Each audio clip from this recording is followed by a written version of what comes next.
They sent the video at 02:13 a.m. No message, just a link.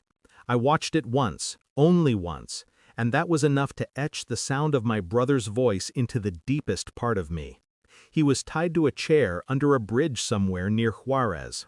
The camera trembled with laughter in the background. The kind of laughter men use to hide their own fear. For 14 hours, he begged. For help, for mercy, for me. When he said my name for the last time, his eyes weren't looking at them. He was looking at the camera, at me. The feed ended abruptly. Then a still frame appeared. A message carved into his skin before they ended him: "Stay out of Mexico." I didn't move for a long time. The room was silent, except for my breathing, slow, measured, deliberate. I'd been trained to endure the worst things men could do to other men. But this wasn't war. This was personal. And they didn't know who I was. Master Sergeant Gabriel Rivera. Call sign, Ghost. 19 years, Delta Force. I'd interrogated men like them before. I knew what they feared most. My brother, Luis, wasn't supposed to be there. He'd promised he'd stay out after his first brush with the Sinaloa boys. But he went back, said he could fix things. That was his mistake. Thinking honor meant something to people who sold death by the kilo. I tried to warn him before my last deployment. He laughed, said I lived in the past, called me a ghost even then. He didn't know how right he was. After the video, I called his wife. Her voice cracked, too calm for someone widowed by monsters. She said the cartel mistook him for someone else. Mistook? I replayed that word in my mind until it felt like a lie dressed in grief. She knew more than she said. I heard it in her pauses. The betrayal didn't just come from Mexico. It was closer, domestic, familiar. For 3 days, I gathered everything: flight manifests, cartel communication leaks, border crossing reports. I didn't storm in. I observed, watched.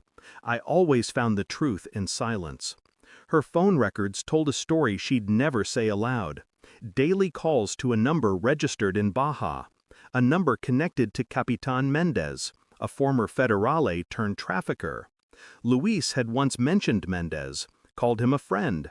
So I traced the payments, transfers, dates, and there it was. 2 weeks before my brother's death, she'd wired money to Mendez. A small amount, just enough to draw no attention.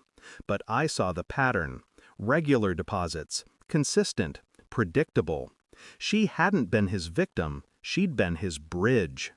When Luis found out, he must have threatened to expose her, and Mendez made an example of him. Not to send me a message, but to silence her secret. The truth arrived in a single document, a financial trail I had my contact in D.C. pull through encrypted channels. Her signature, her account, her guilt. She wasn't crying because she'd lost him. She was crying because she'd been caught. I didn't call, didn't shout, didn't accuse. I sent her one email, a single attachment, the bank records. Her reply came an hour later. "Please, Gabe, it's not what you think. I didn't know they'd—" I closed the message halfway through. The thing about people like her, they always think they can talk their way out of blood. I booked a flight that night. Not to Mexico. Not yet. I had one last conversation to arrange, with Mendez. We met in a cafe near the border, neutral ground. He didn't recognize me. To him, I was just another American in plain clothes. "Coffee?" he asked, smiling like he hadn't signed my brother's death warrant. I nodded, watched him pour sugar into his cup with the hand that ordered the execution. When he asked my name, I told him Rivera. His face shifted. Slightly. He knew the name. "Luis?" he said quietly. I didn't answer. I just slid a small USB drive across the table. "Every account you've ever touched," I said. "Every name. Every partner. U.S. intelligence already has it." His hand trembled. "What do you want?" "Nothing," I said. "You've already given me what I needed." I stood, left the cafe, and didn't look back. The border agents found him 2 days later, alive, stripped of every asset, every ally, hunted by his own men. I hadn't touched him, didn't need to, I just exposed him. When I finally listened to the last minute of the video, the part I couldn't bear before, I heard something I'd missed. My brother wasn't begging anymore. He was whispering a single word: forgive. It wasn't for them, it was for me. Forgiveness, though, that's not in my nature. But I did something close.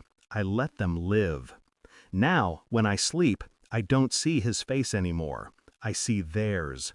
The ones who betrayed him, destroyed each other trying to survive the truth I set loose. Justice wasn't fire, it was gravity. And all I had to do was let go. He suffered for 14 hours, so I made sure the people who caused it would spend the rest of their lives remembering every single second of them. Thanks for watching. Don't forget to like, share, and comment. Subscribe now to Cheating Stories Insight World for more amazing stories.